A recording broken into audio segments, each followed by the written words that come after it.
After the angel, I was left with questions I couldn't answer. Was that being really from God? How can I know?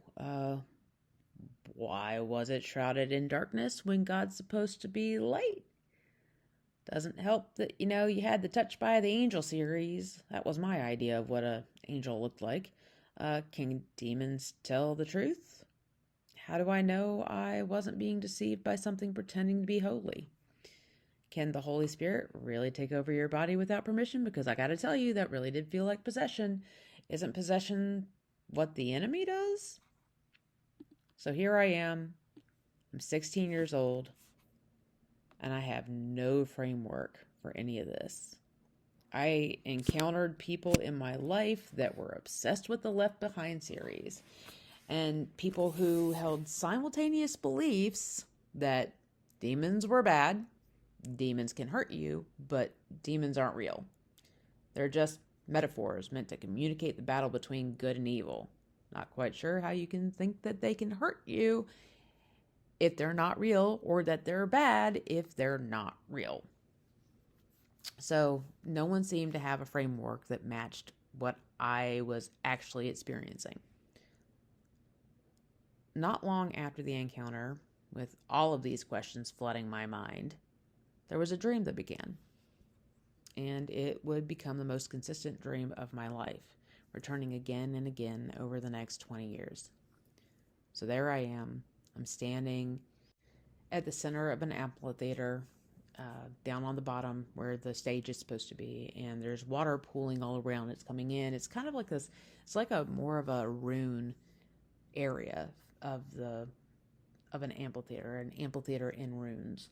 And there's this water that's coming in, and so it's flooded this area of it, and there's stone seeds in that half circle around that's rising up, and it's an amphitheater. There's no one in the seats, though. There's just a handful of people hanging out off to my right. And then there's no one watching a performance. There's no performance. They're just there. And at the time I didn't know this, but after several iterations of the dream, I started to figure out that these people were all suicidal. Every single person that was there around this amphitheater was suicidal. Some of them were planning it. Some were just done. They were still contemplating it. And they were all talking with each other as though they were trying to figure out the next steps. But then off to the left, where the water meets a rock, there was a man with a cartoon-style stick and fishing line. One of those cartoon-style fishing poles. And he didn't participate with anyone. He just fished. There was no life in the water, just clean, crystal clear water that you could see down to the bottom, where the stage of the amphitheater actually lay less than 3 feet deep. And here he was, with a line in the water as though it was the most natural thing in the world. Never once did he catch anything. He never seemed frustrated by that. He just fished. And everybody on the other side is just ignoring him. I didn't understand it then, and it took 20 years to figure it out, but that dream kept coming back year after year. I always stood between the two sides, observing and wondering why I was there. I never talked with anyone. I was there observing and wondering why I kept coming back here, even after I figured out what was going on with these collective people. I just didn't get it. Well, here's how I started finding out about it, right? A few months after the angel encounter, after Moonshadow's figured out that she's working with this demon, she has an obsession with talking to this demon that she's named Duo after. I wonder if that was her favorite character in Gundam. But either way, so I had seen her in the dream. the night before, right? So she appears in this dream a few months later, the opposite side of the fisherman in the amphitheater. And then the next night, I get this phone call from Afton, panicked, telling me that Moonshadow was contemplating suicide. Now, this was the first time that I had any inkling of what this dream might be. This going on for months, still didn't have it figured out, but this is where it starts to take form as to this might be what it means. So I don't remember exactly what was said. I just remember talking and calling her up and talking and keeping her on the line, trying to find something, anything that would make her stay. I knew I should have called the police to let them know where she was. Even now, the training that I have today tells me that that would have been the most responsible action. But she told me that if she couldn't make the decision on her own, then when it came up again, she might actually do it. So she begged me and asked me to respect her wish to make her own decisions. I tried one last ditch idea, and I reminded her of the vision that had gone up in flames. Listen, you were afraid of what was happening then. Maybe this is what it was referring to. And with that, after 3 hours, I believe that's how long it was. Might have been more, but at least after 3 hours, I left her to her decision. I saw her there again that night in the dream. And then the next morning, I woke up to her voice in my dream. Everything's okay. I sprang up, got my phone, and tried to call her to see how she was. She didn't pick up. I waited another hour, and she finally got back to me. She didn't, again, here we go. She couldn't remember the night before. And you know what? This time I was determined. I wouldn't let that sit. So I told her about our conversation. And as she started meditating, she recalled what occurred right before she went to sleep. Maybe she was lying. Maybe she was trying to shove it off. But she did tell me that now she recalled having drank the poison she had prepared. Maybe she made the poison wrong. Whatever it was, she was still alive.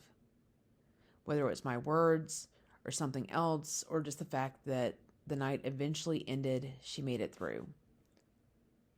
Over the next year, I realized it wasn't just Moonshadow who had suicidal ideation. She was just the first one that I started noticing. Other people that were appearing in my recurrent dreams started expressing weeks later, after the dream, that they had gone through suicidal thoughts prior. As I worked it out, what the time frames looked like, they all started to line up, and that's when I realized how out of place I was in this dream. All those people on the side of this flooded amphitheater just waiting to die. And the fisherman on the other side casting his line into the crystal clear water. Was I supposed to do something? Was there a message I was missing? I just didn't know. It made no sense. Because I was not suicidal. And I couldn't do anything. Like, I was just in this weird situation and no real way to communicate with anyone. By the time I figured it out, the people shifted to people I didn't have contact with. Like, I knew them before, but now I didn't have connections with them anymore. I just didn't know the connections to help them work through the issue or who to tell them to reach out to. My presence in the whole scene was useless. Useless. Now, this wasn't the only thing that happened either. In 2001, the world changed. September 11th, 2001. You probably know that day. You've probably heard about it. I was 16, watching the news like everyone else, trying to make sense of what I was watching. I genuinely didn't know that these events were actually happening. I legit thought somebody was playing a movie in the middle of a hallway, and this little group of people were huddled around it instead of going to class. And in the middle of watching this, something else happened. Inkai, one of those Mesopotamian gods I've been working with, tried to use the moment. In the chaos and fear that everybody around me was going through that I didn't realize was going on, I heard a voice, an invitation to go deeper into the pagan path, to let go of the questions the angel had raised, and to recommit to the gods who had been, quote unquote, helping me. A voice saying, "You could have prevented this." I decided then that I needed to know what it was talking about. So I asked one of my upperclassmen what we were watching. And that's when they told me it was real. This was a live news feed, and a plane had run into the second tower. My blood ran cold, and I took off running towards my extracurricular class, a room where during this particular period just a few students would be, and then thinking about this message, needing to get the news on so I could process what was happening. It was bait. Yes. Previously, things lined up with resolutions, and those resolutions would come about from things that we did on the astral plane, but those could all be coincidences. I started realizing this now. I was starting to think more about what the angel had said and understanding the manipulation that Inkai was trying to pull in this moment. I made the decision not to take the bait. But I still didn't return back to Christ either. What if he was also playing me? I had no assurances. I was stuck in the middle, unable to trust the gods I'd been following, unable to trust the angel who had terrified the hell out of me, unable to trust my own judgment about any of it. So I started looking for help. Not from the gods, but from people. I needed someone who could help me interpret what had happened. Someone who understood the spiritual world, really understood it, and could tell me whether the angel was from God or something else. And I kind of wandered alone until I met someone that wanted to walk with me. It was an underclassman. I met a freshman during the 01 to 02 school year that tried to help me process through it. Here we were again. I couldn't trust adults close to me to help me work through what was happening. After months of trying to help me, in the spring of 2002, this freshman encouraged me to sign up for an online forum with people who talk about various philosophical and spiritual topics. It was somewhere I could be anonymous and not be judged for trying to figure it all out. There were Christians, there were pagans, people on the left-hand path, Satanists, all kinds of people coexisting at about the same time that the coexist movement took off. For the first time since the angel encounter, I found people I could talk to.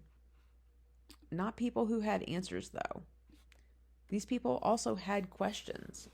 People who had experienced things they couldn't explain. People who didn't dismiss me or try to fit me into a box. That community would become important to me in ways I didn't anticipate. Some of those relationships have lasted for decades. Some of them would shape who I became. But even there, I didn't feel like I could tell my full story. No one could tell me what the angel was. No one could interpret the dream. I was less alone, but I wasn't any closer to understanding the events.